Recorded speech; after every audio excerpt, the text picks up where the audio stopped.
আজকের ক্লাসে আমরা যে টপিকটা নিয়ে ডিসকাস করব সেটা হচ্ছে খুশবন্ত সিং বা খুশল সিং এর লেখা একটা নভেল ট্রেন টু পাকিস্তান। তো ট্রেন টু পাকিস্তান তোমাদের সিলেবাসে as a non detail text আছে, অর্থাৎ তোমাদের ট্রেন টু পাকিস্তান থেকে কোনো রকম 2 মার্কস বা 5 মার্কসের কোয়েশ্চেন আসবে না, অনলি 10 মার্কসের কোয়েশ্চেন আসবে। তো তোমাদের আমি অলরেডি এই খুশবন্ত সিং এর ট্রেন টু পাকিস্তান থেকে আমি 10 মার্কসের কোয়েশ্চেন প্রোভাইড করে দিয়েছি, অ্যানালাইসিস আমি প্রোভাইড করে দিয়েছি, এবং কোয়েশ্চেনটা এমনভাবে লেখা হয়েছে যেখানে যে কোনো প্রশ্ন আসুক ট্রেন টু পাকিস্তান থেকে তোমরা সেটাকে লিখতে পারবে। তাই তোমাদের যে আনসারটা প্রোভাইড করা আছে সেই আনসারটা আমি সেইভাবেই প্রিপেয়ার করেছি, অনেক পরিশ্রম করেই প্রিপেয়ার করেছি, এবং তোমরা এনি কোয়েশ্চেন হিসাবে ধরে রাখো, এনি মিনস এনি কোয়েশ্চেন, অর্থাৎ যাই প্রশ্ন আসুক তোমরা ওটাই লিখতে পারবে, সেইভাবেই আমি প্রিপেয়ার করে দিয়েছি। ওকে, তো চলো আমরা আজকে এই খুশবন্ত সিং এবং তার লেখা ট্রেন টু পাকিস্তান এই নভেলটাকে আমরা ইন্ট্রোডিউস করি। তো প্রথমে আমরা খুশবন্ত সিং বা খুশল সিং সম্পর্কে জানব যে তিনি কে ছিলেন।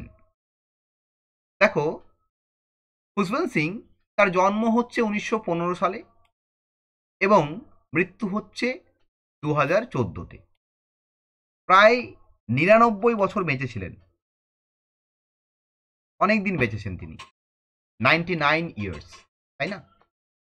99 ইয়ার্স বাঁচা মানে খুব একটা মানে সহজ ব্যাপার নয়। এখনকার মানুষ তো বাঁচেই না, এখন যা ভেজাল, মানুষ যা ভেজাল খাচ্ছে সব কিছুতেই, যা 2 নম্বরই, মানুষ বাঁচবে না, ঠিক আছে? তো খুশবন্ত সিং প্রচণ্ড স্ট্রং মানুষ ছিলেন একটা, এবং প্রায় 99 বছর বেঁচে ছিলেন, এবং খুব কালচারাল একটা মানুষ এবং খুব ইম্পর্ট্যান্ট একটা মানুষ। ওকে, তো তিনি বেসিক্যালি একজন ইন্ডিয়ান ইংলিশ রাইটার। তিনি একজন ইন্ডিয়ান ইংলিশ রাইটার এবং তাকে বলা হয় post colonial Indian English writer. তাহলে বাবা পোস্ট কলোনিয়াল, দেখো পোস্ট কলোনিয়াল বিষয়টা কি বাবা? দেখো আমি তোমাদের একটু এই পোস্ট কলোনি বিষয়টা বোঝাই। দেখো, আমরা যদি কলোনি, কলোনি মানে উপনিবেশ, এই যে ব্রিটিশরা ইন্ডিয়াকে শাসন করেছিল, এটা হচ্ছে ব্রিটিশদের কলোনি ছিল, এটা আমরা নর্মালি বলতে পারি। তো এই কলোনি বা কলোনাইজেশনের একটা প্রসেস থাকে। কি প্রসেস? আমি তোমাদের স্টেপ বাই স্টেপ বোঝাচ্ছি। Pre colonization, pre colonization, pre colonization, okay, then colonial period, then colonial period, তারপর আমাদের কি হয়? তারপর হয় ডিকলোনাইজেশন, ডিকলোনাইজেশন, নেক্সট হচ্ছে ডিকলোনাইজেশনের পর পোস্ট কলোনিয়াল পিরিয়ড। এরপর আমরা কি পাবো? Post colonial period. আমি তোমাদের ইন্ডিয়ান পার্সপেক্টিভে বোঝাবো, কারণ আমাদের যে রাইটিংটা পড়ছি সেটা একটা ইন্ডিয়ান রাইটিং, এবং রাইটারও হচ্ছেন একজন ইন্ডিয়ান, খুশবন্ত সিং। তো আমরা এই বিষয়টাকে দেখব কিভাবে হচ্ছে। দেখো, ইন্ডিয়ান পার্সপেক্টিভে ইন্ডিয়াতে কলোনি করেছিল, অনেকেই কলোনি করেছে। ফ্রেঞ্চ ফরাসি লোকেরা করেছে, পর্তুগিজের লোকেরা করেছিল, কিন্তু আমরা পর্তুগিজদের বা ফরাসি লোকদের কলোনি নিয়ে জানবো না, আমরা ব্রিটিশদের কলোনি নিয়ে জানবো। আমরা ব্রিটিশ সরকারের যে কলোনি যেটা ইন্ডিয়ায় ছিল সেটা নিয়ে আলোচনা করব। তাহলে ব্রিটিশরা ইন্ডিয়ায় কলোনি করেছিল কখন বাবা? দেখো, 1947-এ আমরা স্বাধীনতা পাই, আর কলোনি স্টার্ট হয়েছিল 1757-এ। তাহলে 1756 অবধি যে টাইম পিরিয়ডটা আমরা পাচ্ছি সেটা হচ্ছে প্রি কলোনিয়াল পিরিয়ড, 1756 অবধি। 1757 থেকে শুরু হয়ে গেল কি বাবা? Colonial rule. 1757 থেকে শুরু হয়ে গেল কলোনিয়াল রুল, অর্থাৎ দেশ পরাধীন হয়ে গেল। সেটা চললো কতদিন অবধি? 1947 অবধি চললো।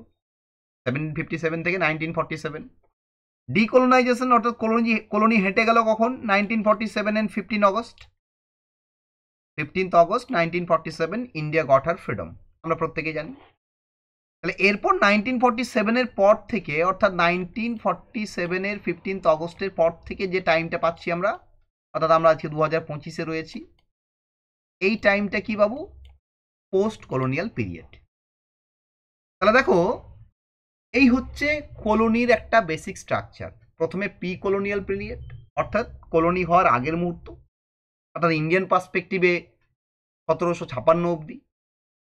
কলোনিয়াল পিরিয়ড হচ্ছে 1757, অর্থাৎ ব্রিটিশরা 1757-তে ইন্ডিয়া দখল করলো এবং সেখান থেকে 1947 সাল অবধি শাসন করলো, কলোনিয়াল পিরিয়ড সেটা। ডিকলোনাইজেশন, আমরা স্বাধীনতা লাভ করলাম, কলোনি হটে গেল কখন? 15th August 1947। তারপরের টাইমটা হচ্ছে পোস্ট কলোনিয়াল পিরিয়ড।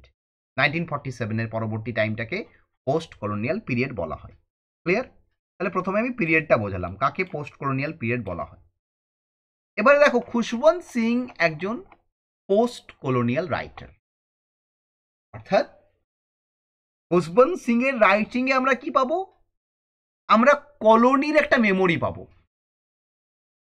অর্থাৎ কলোনি এবং কলোনির পর ডিকলোনাইজেশন যখন হলো এবং তার ফলে ইন্ডিয়াতে যে পরিবর্তন ঘটলো, সেই পরিবর্তনের একটা ছবি পাবো আমরা খুশবন্ত সিং এর রাইটিং এর মধ্যে।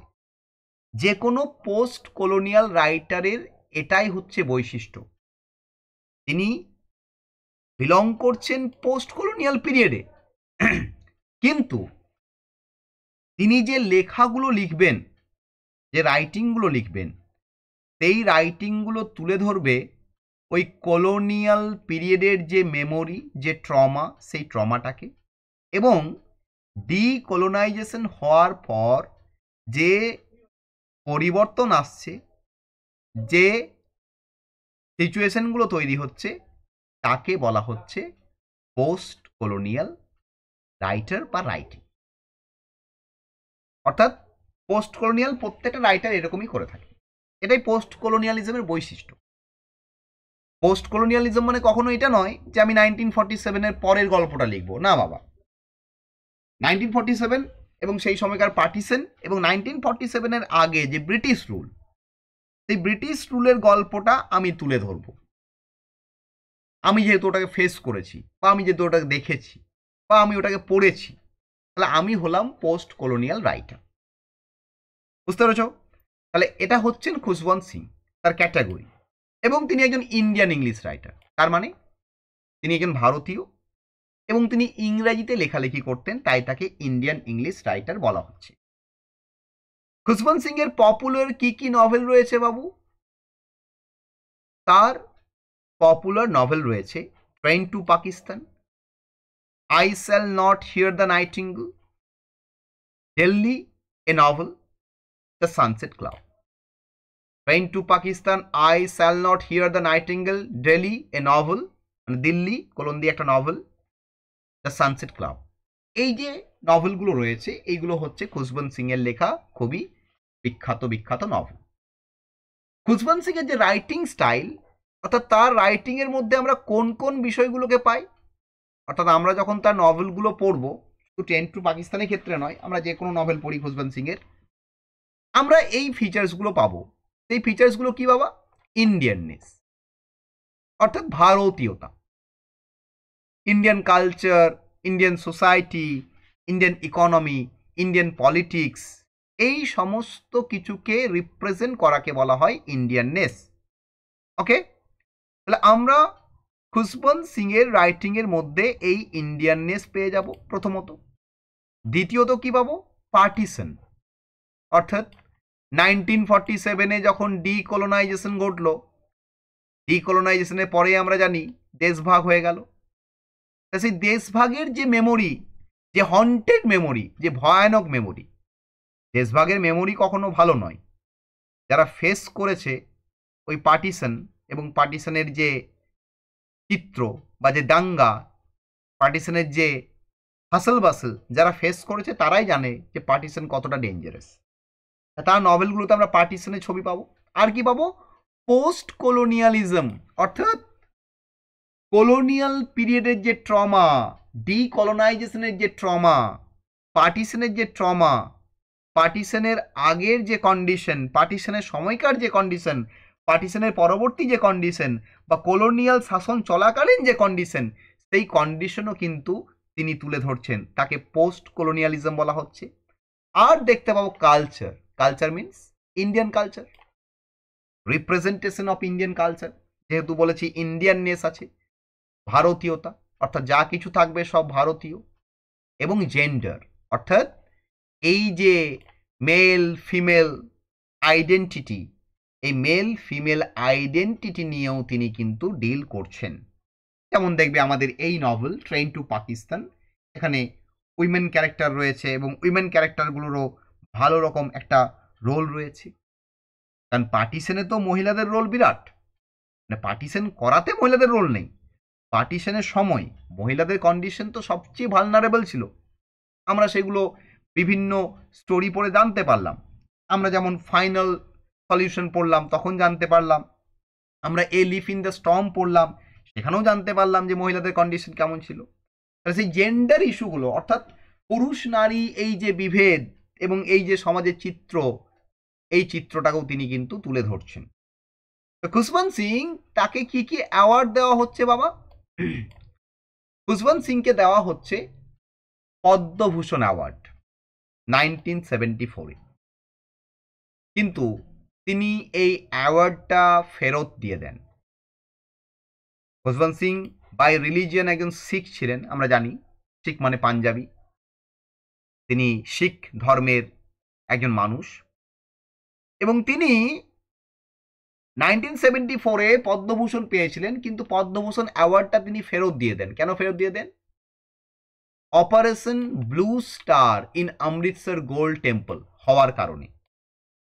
দেখো অপারেশন ব্লু স্টার কি বাবা, আমাদের জানা উচিত। ইন্ডিয়ান হিস্ট্রিতে একটা বিরাট বড় গুরুত্ব রয়েছে। অপারেশন ব্লু স্টার 1984-এ হয়েছিল।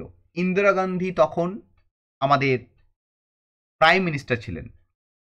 ইন্দিরা গান্ধী তখন প্রাইম মিনিস্টার ছিলেন। তো অপারেশন ব্লু স্টার হচ্ছে একটা মিলিটারি অপারেশন। ইন্ডিয়ান যে আর্ম ফোর্স রয়েছে, ইন্ডিয়ান যে মিলিটারি রয়েছে, তার দ্বারা এটা ঘটেছিল জুন 1984-এ। ওকে, তো এই মিলিটারি অপারেশনটা কেন হয়েছিল বাবা? এটার পেছনে কারণ যে অমৃতসরে যে গোল্ড টেম্পল আছে, আমরা প্রত্যেকেই জানি এটা শিখ ধর্মের মানুষদের একটা পবিত্র স্থান। তো খালিস্তানি কিছু জঙ্গি, অর্থাৎ খালিস্তানি কিছু জঙ্গি সেই অমৃতসরের গোল্ড টেম্পলে এসে লুকিয়ে পড়েছে। তারা সেখানে লুকিয়েছিল, এরকম একটা ব্যাপার হয়েছিল। তো সেই জঙ্গিদের বার করার জন্য, সেই জঙ্গিদের তো সেখান থেকে খুলে বার করতে হবে, কারণ তারা এখানে ঢুকে থাকলে বিভিন্ন রকম নাশকতা তারা করবে দেশের মধ্যে। সেই জঙ্গিদের নিধন করার জন্য ইন্দিরা গান্ধী মিলিটারিকে অর্ডার দিয়েছিল যে তোমরা গোল্ড টেম্পলের মধ্যে ঢুকে যাও। তো দেখো, ধর্ম খুব সেন্সিটিভ ইস্যু বাবা, ধর্ম প্রচণ্ড সেন্সিটিভ ইস্যু। ধর্ম শিক্ষিত মানুষকেও অন্ধ বানিয়ে দেয়। প্রচণ্ড শিক্ষিত মানুষ, কিন্তু যখন ধর্মের ব্যাপার আসে না, তখন সেই মানুষটাও কিন্তু অন্ধ হয়ে যায়। ধর্ম এমন একটা সেন্সিটিভ বিষয়। তো মিলিটারি ঢুকে যাওয়ার কারণে বিরাট বড় একটা আন্দোলনও হয়। শিখরা তো প্রচণ্ড রেগে যায়। যে কোনো ধর্মস্থানেই যদি মিলিটারি পুলিশ ঢুকিয়ে দেওয়া হয়, সেই ধর্মের মানুষেরাই কিন্তু আন্দোলনে নেমে পড়বে। তোমার বাড়িতে পুলিশ ঢুকিয়ে দেওয়া হোক, মিলিটারি ঢুকিয়ে দেওয়া হোক, তুমি কিন্তু আন্দোলন করবে না, বা তোমার হয়ে তোমার পাশের বাড়ির লোকও আন্দোলন করতে যাবে না। তোমার বাড়িতে ঘরের মধ্যে পুলিশ ঢুকে গেছে মনে করো রাত্রেবেলায়, বা মিলিটারি ঢুকে গেছে রাত্রেবেলায়, তোমার হয়ে কেউ বেরোবে না। দেখবে তোমার পাশের বাড়ির লোকও বেরোচ্ছে না, তোমার বাড়ির লোক বলো ঠিক আছে কিছুটা অন্যায় করেছে হয়তো ওই জন্য পুলিশ এসছে। কিন্তু তোমার ধর্মস্থানে যদি সেখানে অন্যায়ও হয়, যদি পুলিশ বা মিলিটারি ঢোকানো হয়, তখন কিন্তু তুমি কেন প্রত্যেকেই বেরোতে চলে আসবে। এটা আমাদের বৈশিষ্ট্য বাবা। আমরা ধর্ম নিয়ে এতটা সেন্সিটিভ, আমরা প্রত্যেকেই ধর্ম নিয়ে সেন্সিটিভ। যে কোনো ধর্মে, যে কোনো ধর্মের মানুষ কি করে, ধর্মকে আগে প্রাধান্য দেয়, তাই না? তো সেই কারণে সেই বিষয়টা খুশবন্ত সিংয়েরও পছন্দ হয়নি যে একটা ধর্মস্থানে, শিখদের ধর্মস্থানে এইভাবে মিলিটারি অপারেশন করা ঠিক না, ধর্মীয় পবিত্রতা নষ্ট হয়। তিনি এই পদ্মভূষণ প্রাইজটাকে কিন্তু রিটার্ন করে দেন। 1984-এ তিনি রিটার্ন করে দেন। এছাড়া তাকে আবার সম্মানিত করা হয় 2007-এ পদ্মবিভূষণ দিয়ে। পদ্মভূষণের পর পদ্মবিভূষণ দেওয়া হয়, তাহলে পদ্মবিভূষণ দিয়েও তাকে কিন্তু অ্যাওয়ার্ড করা হয়। ওকে, তো এই খুশবন্ত সিং তিনি আবার কংগ্রেস গভর্নমেন্টের এমপিও ছিলেন। মানে আমরা তার পলিটিক্যাল পার্সপেক্টিভ নিয়ে আলোচনা করব না, কোনো রাইটারেরই পলিটিক্যাল পার্সপেক্টিভ নিয়ে আলোচনা করা উচিত নয়। আমরা যেহেতু লিটারারি ওয়ার্ক পড়ছি, সেখানে লিটারারি বিষয়টাকে আমরা দেখব। বাট যদি আমরা তার পলিটিক্যাল লাইফ দেখি, তিনি কিন্তু রাজ্যসভার মেম্বার ছিলেন 1980 থেকে 1986, এই যে 6 বছর, এই 6 বছর তিনি কিন্তু রাজ্যসভার মেম্বার ছিলেন। তার সাথে তিনি কংগ্রেস পার্টির একজন সমর্থক ছিলেন।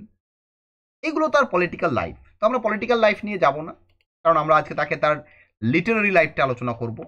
আমরা তাকে অ্যাজ এ লিটারারি ফিগার হিসাবে দেখব।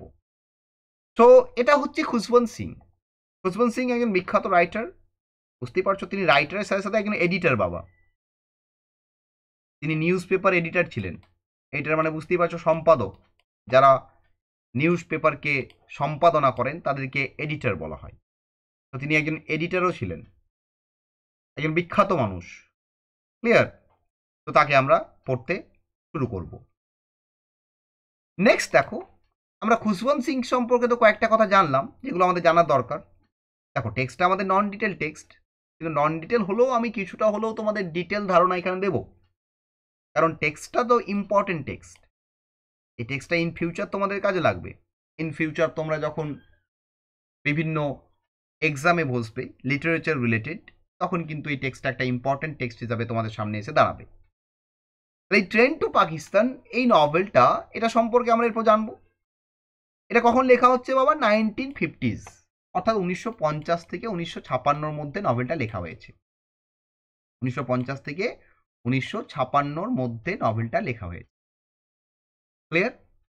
নভেলটা পাবলিশড হচ্ছে 1956-এ। নভেলটা পাবলিশড হচ্ছে 1956-এ, 1956 সালে। নভেলটার জনরা কি, বা জেনরা কি, বা ক্যাটাগরি কি, আমরা কোন টাইপের নভেল বলতে পারি? দেখো, এখানে আমরা 3টে জনরাকে আলোচনা করেছি। নাম্বার 1, এটা একটা হিস্ট্রিক্যাল ফিকশন। নাম্বার 2, এটা একটা পার্টিশন নভেল। নাম্বার 3, এটা একটা পোস্ট কলোনিয়াল নভেল। দেখো, পার্টিশন নভেল কি বা পার্টিশন লিটারেচার কি, সেটা নিয়ে আমি একটু কি করেছি, তোমাদের আলোচনা করে দিয়েছি। যে পার্টিশন লিটারেচার হচ্ছে সেই লিটারেচার যেখানে স্টোরি, প্লট বা থিম পার্টিশনের ওপর বেশ করে, এবং পার্টিশনের ওই ভয়ানক যে মেমোরি, ওই যে হরিফিক যে এপিসোড, যে ভয় পাইয়ে দেওয়া, ডেঞ্জারাস যে কন্ডিশন অফ পার্টিশন, এবং সেই পার্টিশনে ডাইরেক্টলি যারা ইনভলভ ছিল, অর্থাৎ সেই পার্টিশনের যারা ভিকটিম, তাদের পার্সোনাল ইতিহাসের কথা ডিল করে পার্টিশন লিটারেচার। তো এই নভেলটা দেখো, হিস্ট্রিক্যাল পার্টিশন, তার সাথে পোস্ট কলোনিয়াল। তাহলে হিস্ট্রিক্যাল ফিকশন কি বাবা? হিস্ট্রিক্যাল ফিকশন হচ্ছে সেই গল্পগুলো যেখানে ইতিহাসকে, হিস্ট্রিকে ফিক্সিসিয়াস ওয়েতে, কাল্পনিকভাবে দেখানো হয়। তাহলে এই নভেলে আমরা 1947-এর যে দেশভাগ, 1947-এর যে দেশভাগ এবং সেই দেশভাগের সাথে অ্যাসোসিয়েটেড যে হিস্ট্রি, সেই হিস্ট্রির কথা আমরা এখানে দেখতে পাচ্ছি। সেই কারণে আমরা এই নভেলটাকে একটা একটা হিস্ট্রিক্যাল নভেল বলছি। এছাড়া খুশবন্ত সিং তিনি তার নিজের জীবনেও কিন্তু এই পার্টিশনের যে ডাইরেক্ট ইফেক্ট, সেটাকে কিন্তু তিনি ফেস করেছেন। কারণ খুশবন্ত সিং এর যদি আমরা জন্ম দেখি, তার জন্ম হয়েছিল পাকিস্তানে। তিনি পাকিস্তানে একটা শিখ ফ্যামিলিতে জন্মগ্রহণ করেছিলেন। হাদালি বলে একটা জায়গা আছে পাকিস্তানের, সেই হাদালিতে তার জন্ম। তো তিনি জন্মগ্রহণ করেছিলেন পাকিস্তানে। তাহলে পাকিস্তানে জন্মগ্রহণ করছেন, তার মানে তার 1915-তে জন্ম পাকিস্তানে। এবার 1947-এ কি হচ্ছে, দেশ ভাগ হয়ে যাচ্ছে। 1947-এ দেশ ভাগ হয়ে যাচ্ছে, তাই না? অর্থাৎ তার যখন 32 বছর বয়স, তখন দেশভাগ তিনি ফেস করছেন। দেশভাগের সময় কি করতে হচ্ছে, তাকে পাকিস্তান থেকে ইন্ডিয়া আসতে হচ্ছে। তাহলে পার্টিশনের যে মেমোরিটা, সেটা কিন্তু তার কাছে খুব তরতাজা, কারণ তিনি তখন একজন পূর্ণবয়স্ক অ্যাডাল্ট। তিনি পার্টিশনের মেমোরিটা তার মাথার মধ্যে সম্পূর্ণরূপে রয়েছে, তিনি সেটাকে ফেস করেছেন নিজে, সেই পার্টিশনের ট্রমাটিক কন্ডিশনকে, গ্রুসাম পাস্টকে। এবং তার ওই মেমোরি, তার ওই পার্টিশনের মেমোরিকে তিনি কাজে লাগিয়ে কিন্তু এই নভেলটা লিখতে পেরেছেন। অর্থাৎ এখানে যে ইতিহাসটা লেখা হয়েছে, এই ইতিহাসটা তার জীবনেরও ইতিহাস বাবা। যদিও এটা কোনো অটোবায়োগ্রাফিক্যাল নভেল নয়, এখানে কোনো রকম অটোবায়োগ্রাফিক্যাল এলিমেন্ট আমরা পাই না, কিন্তু তবুও এর যে গল্পটা, এই গল্পটা কিন্তু তার জীবনেরই গল্প। তিনি যেটা ফেস করেছেন সেটাই লিখেছেন। তাহলে এটা একটা হিস্ট্রিক্যাল ফিকশন, যেহেতু ইতিহাসের কথা তুলে ধরছে। এর সাথে সাথে এটা একটা পার্টিশন। কেন পার্টিশন আমরা তো বোঝালাম। ওই পার্টিশন অর্থাৎ 1947-এর যে ইন্ডিয়ান পার্টিশন, এখানে ভারত, ইন্ডিয়া এবং পাকিস্তান দুটো দেশে ভাগ হয়েছিল, এবং সেই পার্টিশনের যে মেমোরি, সেই যে গ্রুসাম পাস্ট, সেই যে ট্রমাটিক ইভেন্টসগুলোকে তুলে ধরছে, তাই আমরা এটাকে একটা পার্টিশন নভেল বলছি। এর সাথে সাথে এটাকে একটা পোস্ট কলোনিয়াল নভেল বলছি। কেন পোস্ট কলোনিয়াল বলছি, কারণ নভেলটা লেখা হচ্ছে পোস্ট কলোনিয়াল পিরিয়ডে, কিন্তু এই নভেলের গল্প ওই কলোনিয়াল পিরিয়ড এবং ডিকলোনাইজেশনের ঘটনাকে তুলে ধরছে। সেই কারণে এটা একটা পোস্ট কলোনিয়াল নভেল। কারণ আমি তোমাদের প্রথমেই বোঝালাম পোস্ট কলোনিয়াল লিটারেচারের কি বৈশিষ্ট্য, পোস্ট কলোনিয়াল রাইটারগুলো কেমন লেখেন। তারা কি লেখেন, তারা লিখছেন পোস্ট কলোনিয়াল পিরিয়ডে, কিন্তু তারা কি করবেন, কলোনিয়াল সময়ের যে ব্যবস্থা, কলোনিয়াল সমাজ সময়ের যে পিকচার, সেই পিকচারটাকে তুলে ধরবেন। তার সাথে সাথে ডিকলোনাইজেশন, পার্টিশন এর যে ট্রমাটিক ইভেন্টসগুলোকে, সেগুলোকেও তুলে ধরবেন। সেটাই হচ্ছে পোস্ট কলোনিয়াল রাইটারদের বৈশিষ্ট্য, এবং পোস্ট কলোনিয়াল রাইটিংগুলোতে সেই বিষয়গুলো আমরা পাই। তাহলে এই জনরা আমরা আলোচনা করলাম। পার্টিশন লিটারেচার কাকে বলে সেটাও আমরা বললাম। এবার এর ফিচার্সগুলো কি বাবা। এই যে পোস্ট কলোনিয়াল লিটারেচার বলো বা পার্টিশন লিটারেচার বলো, এই পোস্ট কলোনিয়াল এবং পার্টিশন লিটারেচার আমরা কি কি ফিচার্স পাই। দেখো, পোস্ট কলোনিয়াল বা পার্টিশন লিটারেচারে আমরা যে ফিচার্সগুলো পাই, দ্যাট ইজ পাস্ট, অতীতের কথা। অতীতের কথা আমরা পাবো। নাম্বার ওয়ান, অতীত আমাদের কেমন ছিল, সে অতীতে আমরা কি ফেস করে এসেছি, এটাই তো মেন বৈশিষ্ট্য পার্টিশনের। কারণ পার্টিশন তো অতীত 1947-এ ঘটে গেছে, অনেক দিন আগে, কিন্তু সেই পার্টিশনের যে মেমোরি, সেই মেমোরি কিন্তু এখনো আমাদের কাছে তরতাজা। আমরা হয়তো ডাইরেক্টলি পার্টিশনকে ফেস করিনি, আমরা তাই পার্টিশনকে ডাইরেক্টলি বুঝতে পারবো না, কিন্তু আমরা যখন বিভিন্ন গল্প পড়ি, বিভিন্ন লিটারেচার পড়ি, বিভিন্ন থিওরি পড়ি, তখন আমরা বুঝতে পারি যে পাস্টটা কতটা ডেঞ্জারাস ছিল। তাহলে পার্টিশন বা পোস্ট কলোনিয়াল লিটারেচারে পাস্টের কথা বলা হয়। 2 নম্বর, ট্রমাকে তুলে ধরা হয়, both physical and psychological trauma. দেখো, পার্টিশন এবং পোস্ট কলোনিয়াল এই যে লিটারেচার, এই লিটারেচারে কিন্তু ট্রমা একটা বিরাট বড় পার্ট প্লে করছে। কারণ দেখো, ওই যে কলোনিয়াল পিরিয়ড বলো বা ডিকলোনাইজেশন বলো বা পার্টিশন বলো, সেটা তো ইজি বিষয় নয়। সেই বিষয়টা তো একটা ট্রমাটিক বিষয়, এবং এই ট্রমাটা তো শুধুমাত্র যে ফিজিক্যাল সেটা তো নয়, বোথ ফিজিক্যাল অ্যান্ড সাইকোলজিক্যাল। মানুষ ফিজিক্যালও ট্রমাটাইজড হয়েছিল, মানুষ সাইকোলজিক্যালও ট্রমাটাইজড হয়েছিল। আর কি দেখতে পাই আমরা পার্টিশন লিটারেচার বা পোস্ট কলোনিয়াল লিটারেচারে, হোমলেসনেস। হোমলেসনেস মানে আমার বাড়ি আর আমার রইল না। ব্রিটিশরা ইন্ডিয়াকে ইন্ডিয়া রাখেনি, ইন্ডিয়া তো আমাদের দেশ, কিন্তু ব্রিটিশরা বাইরে থেকে উড়ে এসে জুড়ে বসলো এবং বলল না, এখানে তোমাদের থাকতে হলে আমাদের গোলাম হয়ে থাকতে হবে। তাহলে ভাবো, আমরা নিজের দেশে নিজেরাই ছিলাম গোলাম, তাই না? তাহলে হোমলেসনেস প্লাস যখন পার্টিশন হলো, ভাবো যে মানুষগুলো ছিল ওদিকে, তাদেরকে বললো এদিকে চলে যাও, আর যারা ছিল এইদিকে তাদেরকে বলা হলো ওদিকে চলে যাও। তাহলে এই মানুষগুলো তো বাড়ি ঘর দোর সব চলে গেল। তাহলে এই হোমলেসনেস কিন্তু আমরা দেখতে পাই পার্টিশন বা পোস্ট কলোনিয়াল লিটারেচারে। আর দেখতে পাই এলিয়েনেশন, অর্থাৎ একাকিত্বতার কথা। দেখো, পার্টিশন বলো বা পোস্ট কলোনিয়াল রুল বলো বা কলোনিয়াল রুল বলো, মানুষকে কি করেছে? একাকিত্ব বানিয়েছে। অনেকে পরিবারের সবাইকে হারিয়েছে, বাবা মা ভাই বোন সবাইকে হারিয়েছে। কলোনিয়াল পিরিয়ডেও হারিয়েছে, ডিকলোনাইজেশন এবং পার্টিশনের ফলেও হারিয়েছে। তাহলে এই একাকিত্বতা কিন্তু একটা বিরাট বড় বিষয়। আর কি বাবা?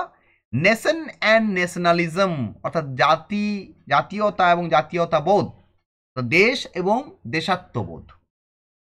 দেশ এবং দেশাত্মবোধ কিন্তু একটা বিরাট বড় থিম পার্টিশন বা পোস্ট কলোনিয়াল লিটারেচারে। আর কি? ব্রুটালিটি অ্যান্ড ভায়োলেন্স, অর্থাৎ হিংস্রতা।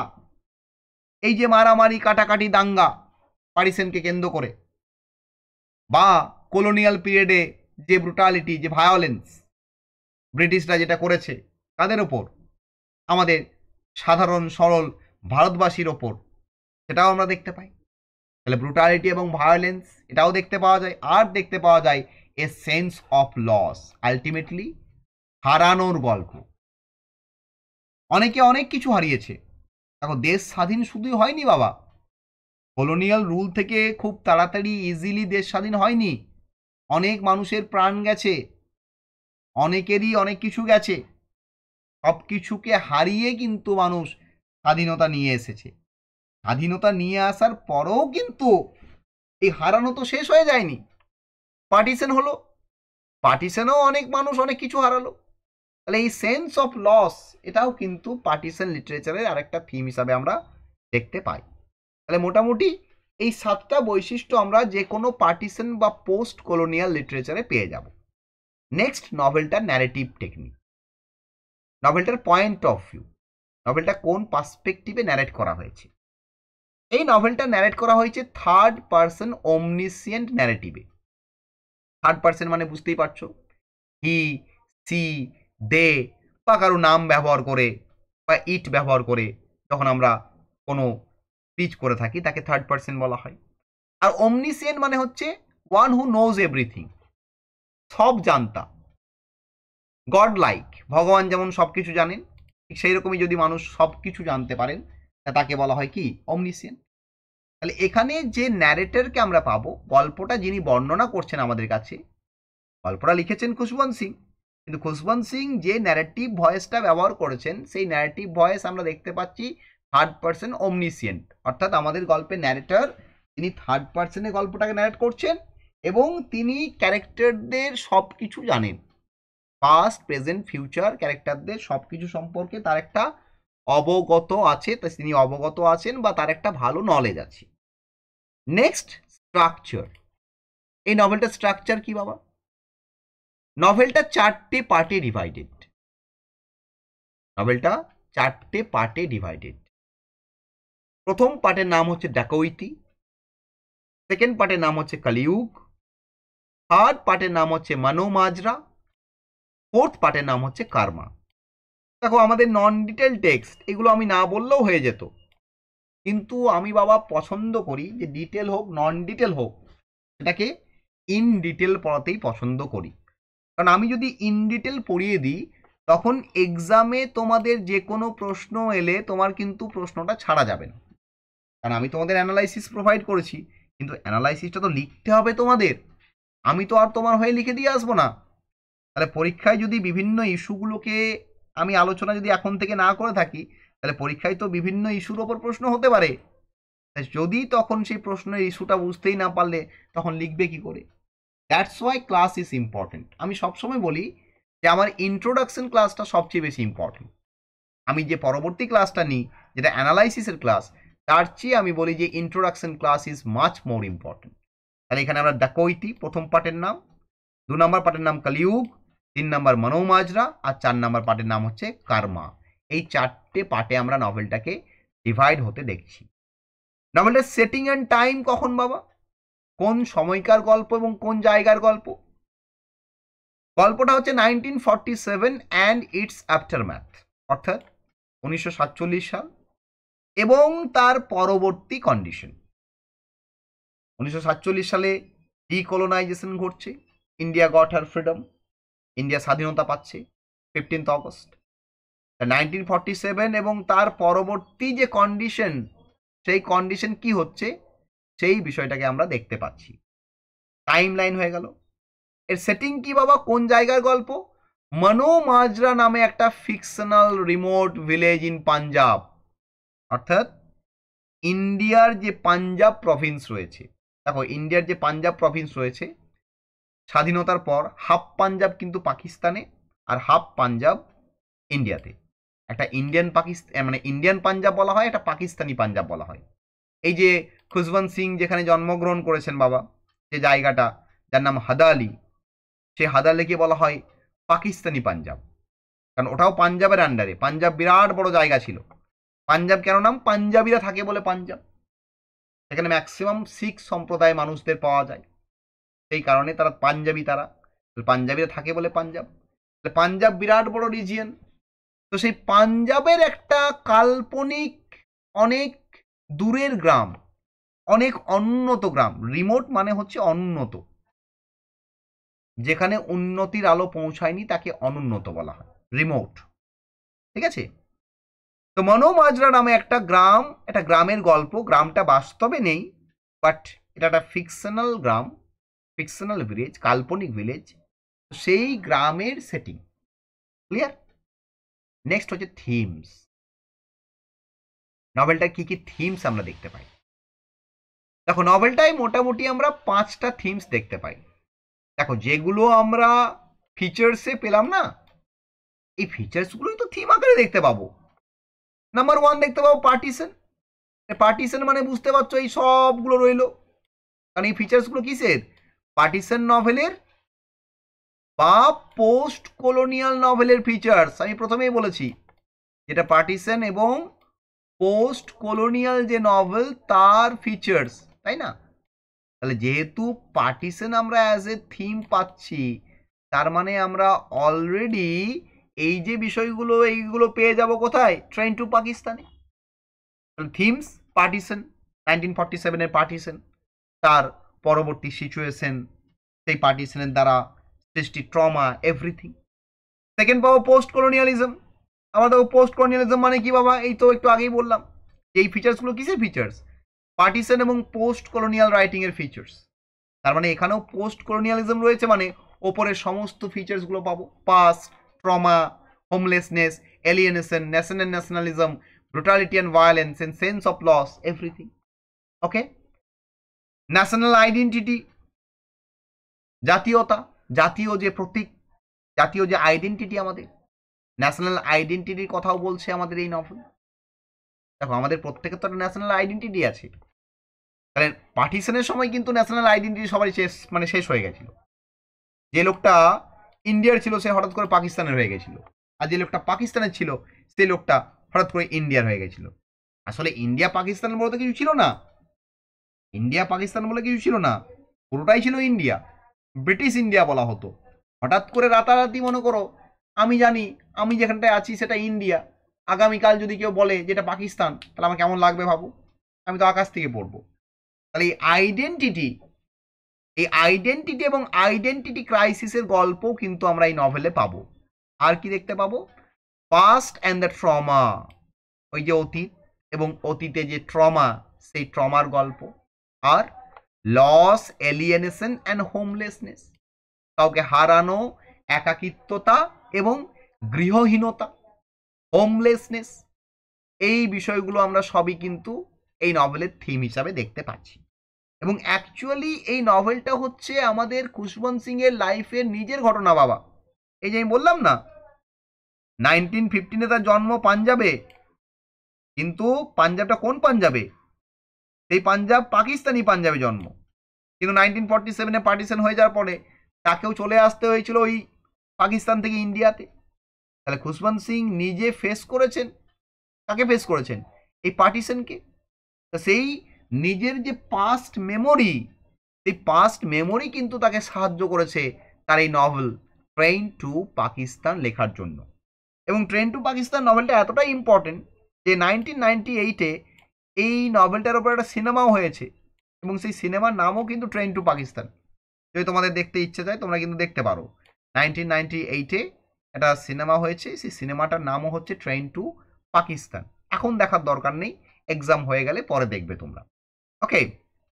বা যদি কারো ফাঁকা সময় থাকে সে কিন্তু সিনেমাটা দেখতে পারো, পুরনো সিনেমা কিন্তু ভালো লাগবে, অর্থাৎ ঘটনাটাকে তোমরা রিক্রিয়েট হতে দেখতে পাবে।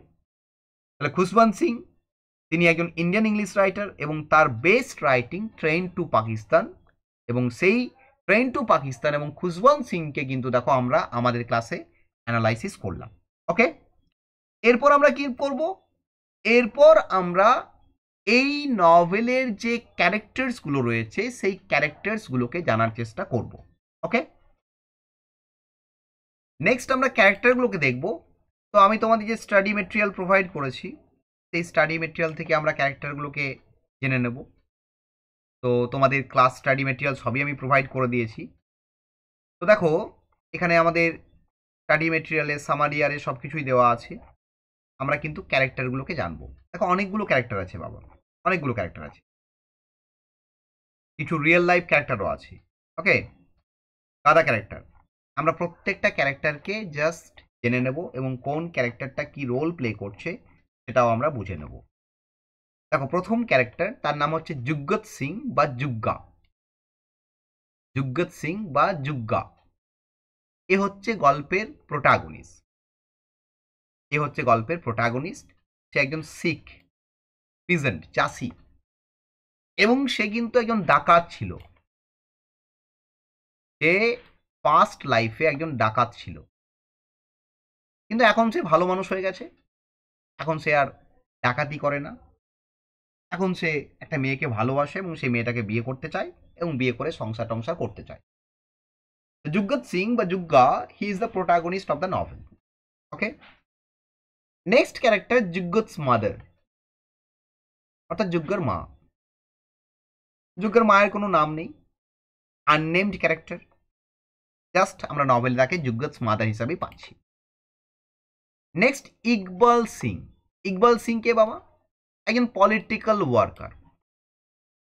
তার আমরা পার্টিকুলার যে রিলিজিয়নটা কি সেটা কিন্তু কেউ জানি না।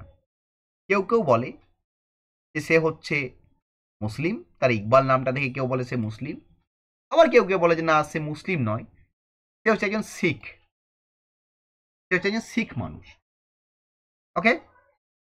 তো ইকবাল সিং সে এসেছে পাকিস্তানের ঝিলাম থেকে। সে পাকিস্তানের ঝিলাম থেকে এসেছে।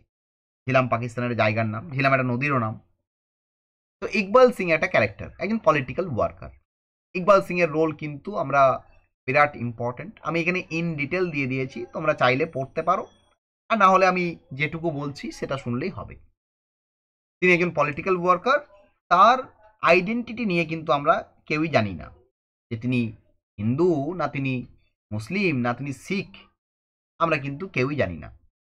তাহলে দেখো পার্টিশনের যে থিমের মধ্যে আইডেন্টিটি কিন্তু আমরা আগেই পেয়েছি, সেই আইডেন্টিটি কিন্তু সিম্বলিক্যালি তিনি প্রেজেন্ট করে দিলেন এখানে, তাই না? ইকবাল সিং এর মাধ্যমে। নেক্সট আমরা কাকে দেখতে পাচ্ছি? মিত সিং। মিত সিং কে বাবা? একজন বুড়ো শিখ প্রিস্ট, একজন বুড়ো শিখ প্রিস্ট, অর্থাৎ একটা গুরুদুয়ারা আছে, সেই গুরুদুয়ারার একজন পূজারী। গুরুদুয়ারা কাকে বলে? পাঞ্জাবিরা যেখানে তাদের মানে পাঞ্জাবিদের যেটা ধর্মস্থান, যেখানে পাঞ্জাবিরা পুজো অর্চনা করে, প্রে করতে যায়। যেমন হিন্দু ধর্মে মন্দির রয়েছে, খ্রিস্টান ধর্মে চার্চ রয়েছে, ইসলামে রয়েছে মসজিদ, ঠিক সেরকমই শিখদের যে রিলিজিয়ন, শিখদের রয়েছে গুরুদুয়ারা। তো সেই গুরুদুয়ারার একজন পুরোহিত হচ্ছে মিত সিং, তিনি বয়স্ক মানুষ। নেক্সট হচ্ছে হুকুমচাঁদ। হুকুমচাঁদ কে বাবা? তিনি মনোমাজরা বলে যে গ্রামটা, সেই গ্রামের ম্যাজিস্ট্রেট এবং ডেপুটি কমিশনার। ঠিক আছে, ডেপুটি কমিশনার এবং তিনি হচ্ছেন ম্যাজিস্ট্রেট। নেক্সট দেখো আমরা একটা রিয়েল লাইফ ক্যারেক্টার পাবো, মহাত্মা গান্ধী। মহাত্মা গান্ধী বুঝতেই পারছো, ইন্ডিয়ান লিডার একজন, যিনি সিভিল ডিসঅবিডিয়েন্স এবং নন ভায়োলেন্স মুভমেন্টের কথা আমরা পড়েছি। মহাত্মা গান্ধী আমাদের দেশে জাতীয় জনক, এটা হচ্ছে রিয়েল লাইফ ক্যারেক্টার।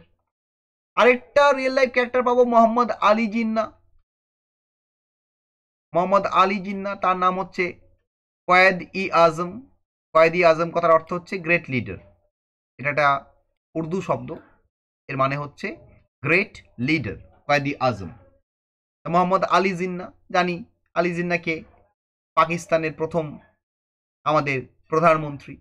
এবং আলী জিন্না তিনি দেশভাগ চেয়েছিলেন, তিনি চেয়েছিলেন পাকিস্তান নির্মাণ করতে এবং নির্মাণ করেছেন তিনি। জওহরলাল নেহেরু, আমি জানি তিনিও হচ্ছেন একজন ভারতের পলিটিক্যাল লিডার এবং first prime minister of India after the independence. Okay, তাহলে এই যে তিনটে ক্যারেক্টার পাচ্ছি, মহাত্মা গান্ধী, আলী জিন্না এবং নেহেরু, এরা রিয়েল লাইফ ক্যারেক্টার। এরা অ্যাপিয়ার হবে না নভেলের মধ্যে, কোথাও এদেরকে আমরা দেখতে পাবো না, বাট এদের কথা, এদের রেফারেন্স কিন্তু আমরা নভেলে পেয়ে যাব। বারবার কিন্তু এদের কথা আসবে, বাট এদেরকে আমরা অ্যাপিয়ার হতে দেখব না। ফিজিক্যালি কিন্তু এরা কোথাও অ্যাপিয়ার হবে না বা কোনো ডায়লগ বা স্পিচ দেবে না, এদের কথা শোনা যাবে। নেক্সট রামলাল কে বাবা? লালা রামলাল একজন ওয়েলদি হিন্দু ম্যান ইন মানোমাজরা। এই যে মানোমাজরা যে গ্রামটা রয়েছে, সেই গ্রামের একজন ওয়েলদি, খুব টাকা পয়সাওয়ালা বড় লোক, ধনী ব্যক্তি হচ্ছে লালা রামলাল। এই রামলালের বাড়িতেই কিন্তু ডাকাতি হবে এবং ডাকাতি কিন্তু যুগ্গা করবে না, অন্য একজন ডাকাত করবে, তার নাম হচ্ছে মাল্লি। মাল্লি এবং তার দলবল ডাকাতি করবে, কিন্তু ফেঁসে যাবে যুগ্গা, কারণ যুগ্গা ডাকাতি ছেড়ে দিয়েছে। যুগ্গা একটা মেয়ের প্রেমে পড়বে, সেই মেয়েটির প্রেমে পড়ে সে কিন্তু টোটালি ছেড়ে দেবে। এই জন্য এই নভেলের আরেকটা থিম আমি হয়তো বললাম না তোমাদের, লাভ। লাভও কিন্তু এই নভেলের একটা বিরাট বড় থিম।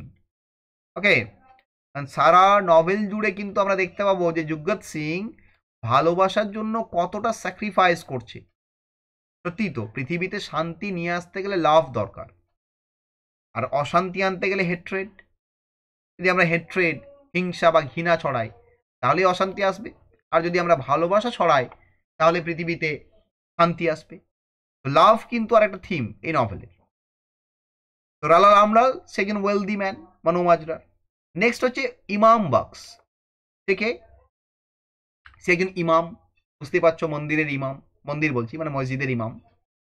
তিনি একজন তাঁতি, ওয়েভার মানে কি গো, তিনি একজন তাঁতি।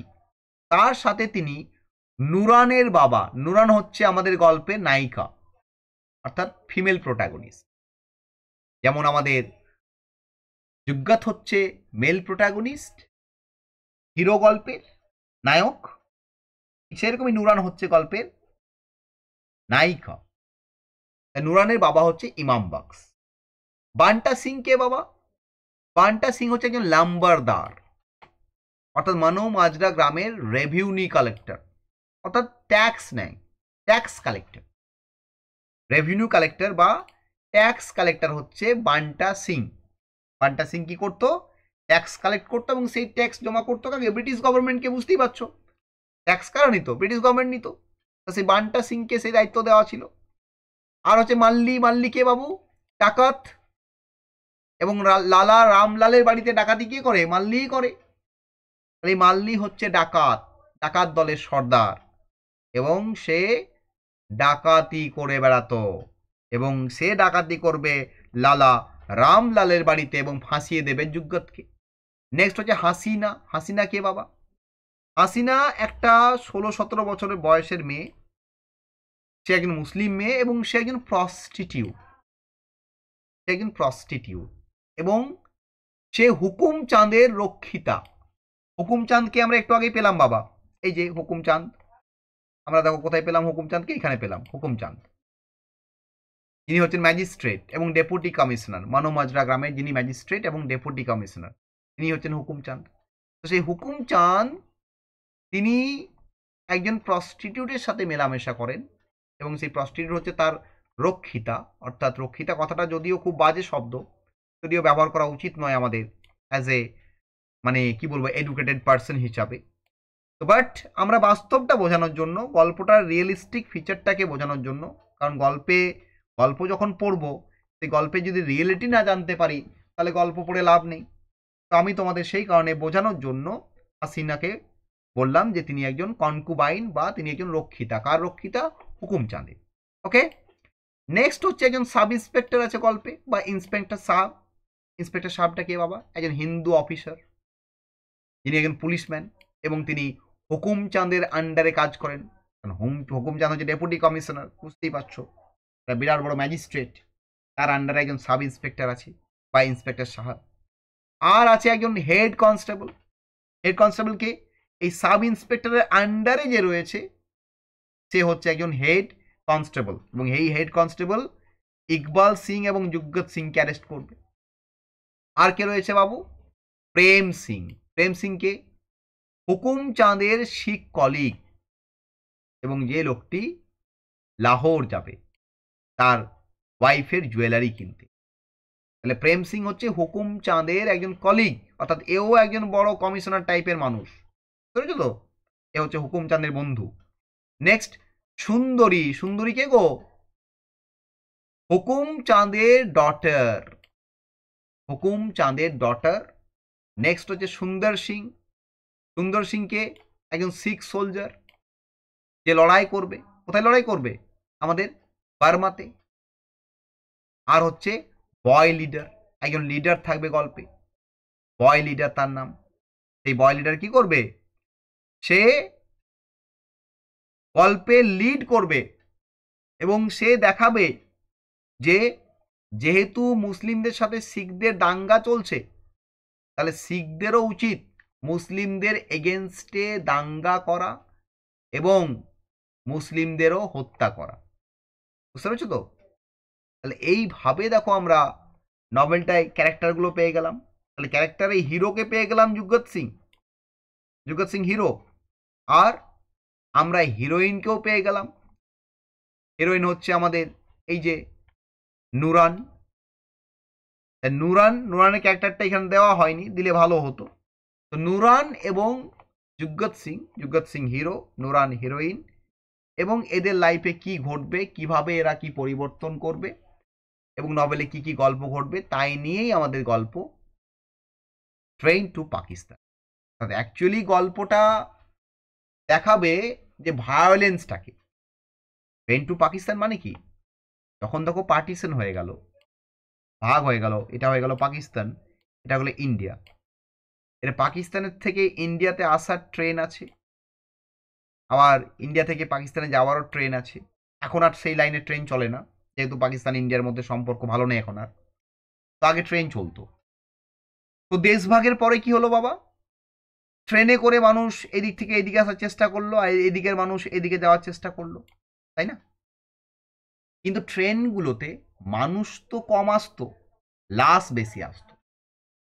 অর্থাৎ দাঙ্গা হচ্ছে।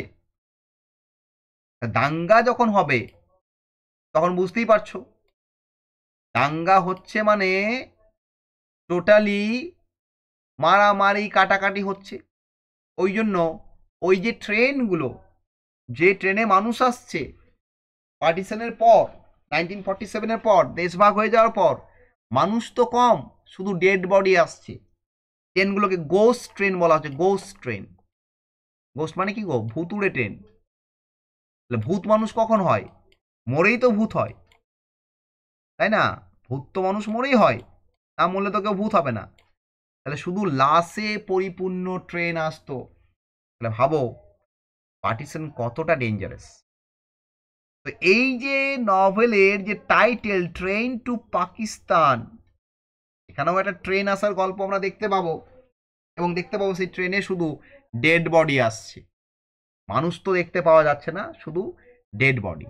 অর্থাৎ কত মানুষ দাঙ্গা করে মারামারি হয়ে মারা গেছে, অনেক পুরনো একটা সিনেমা আছে, তুমি যদি দেখো গদর বলে একটা সিনেমা, গদর, গদর এক প্রেম কথা। এখন গদর 2ও বেরিয়ে গেছে আবার। গদর বলে একটা সিনেমা আছে, সানি দেওয়াল আছেন অ্যাক্টর, সানি দেওয়াল আর আমিষা পাটেল। তো এই গদর সিনেমা দেখবে, এখানে দেখবে ওই ট্রেনের দৃশ্যটা দেখানো হয়েছে, যে পার্টিশনের পর মানুষজন পালিয়ে আসছে কোথা থেকে, পাকিস্তান থেকে ইন্ডিয়াতে, বা ইন্ডিয়ায় যারা আছে তারা পালিয়ে যাচ্ছে পাকিস্তানে, এবং কি হারে দাঙ্গা চলছে, সেই দাঙ্গায় কত রক্তারক্তি হচ্ছে, কত মানুষের মুন্ডু কাটা যাচ্ছে, কত মানুষ খুন হচ্ছে, কত মেয়ে রেপ হচ্ছে, সমস্ত কিছু দেখবে এই সিনেমাটার প্রথম দিকটায় দেখানো হয়েছে। ওকে, এই ট্রেন টু পাকিস্তান কিন্তু এই সিচুয়েশনটাকে ডিল করছে বাবা, যে মানুষ আসবে কিসে করে, ট্রেন আছে যেহেতু ওরা ট্রেনে করে আসছে, কিন্তু ট্রেনে এসেও তো রেহাই নেই। ট্রেনটা যখন ছেড়ে যাবে স্টেশন থেকে, মাঝখানেই তো সবাই হামলা করে দিচ্ছে, এবং সেখানে দাঙ্গা ছড়িয়ে পড়ছে, মারামারি, কাটাকাটি, ধর্ষণ, ছিনতাই সবই হচ্ছে, এবং শেষমেশ যখন পৌঁছাচ্ছে সেখানে মানুষের লাশ পৌঁছাচ্ছে। দ্যাটস ওয়াই নভেলটার টাইটেল ট্রেন টু পাকিস্তান। অর্থাৎ সেই সময়কার টোটাল যে ট্রমাটিক কন্ডিশন এবং সিচুয়েশন, সেই ট্রমাটিক কন্ডিশন এবং সিচুয়েশনকে তুলে ধরছে বাবা। এই গোস্ট ট্রেন মানে ভুতুড়ে ট্রেন। কেন ভুতুড়ে বলা হচ্ছে? ভুতুড়ে বলার কারণ কি? কারণ এখানে যে মানুষগুলো আসছে সবাই মরে ভূত হয়ে গেছে। প্রচণ্ড সিম্বলিক নভেল, কিন্তু এখানে লাভ একটা বিরাট বড় রোল প্লে করেছে। ভাবো, পার্টিশনের পর যদি আমরা ওইভাবে দাঙ্গা না করতাম, যদি তার পরিবর্তে আমরা ভালোবেসে শান্ত শিষ্টভাবে সুন্দরভাবে জিনিসটাকে পর্যালোচনা করতাম, যদি আমরা ভালোবেসে একে অপরকে বিদায় দিতাম, তাহলে কত ভালো হতো বলো তো। আমরা কি সেটা করেছি? করিনি। আমরা সেটা করিনি। আমরা দাঙ্গা করেছি, আমরা মারামারি করেছি, কাটাকাটি করেছি, আমরা ছিনতাই করেছি, আমরা ধর্ষণ করেছি। এটাই তো ঘটেছে, এটাই ইতিহাস। দ্যাটস ওয়াই নভেলটা একটা পার্টিশন নভেল, একটা পোস্ট কলোনিয়াল নভেল, এবং একটা হিস্ট্রিক্যাল ফিকশন। ওকে, দেখো ইন্ট্রোডাকশন ক্লাস আমি এখানেই শেষ করছি। আমরা নেক্সট ক্লাসে নভেলটাকে ইন ডিটেল অ্যানালাইসিস করব। আজকের ক্লাস আমি এখানেই শেষ করলাম।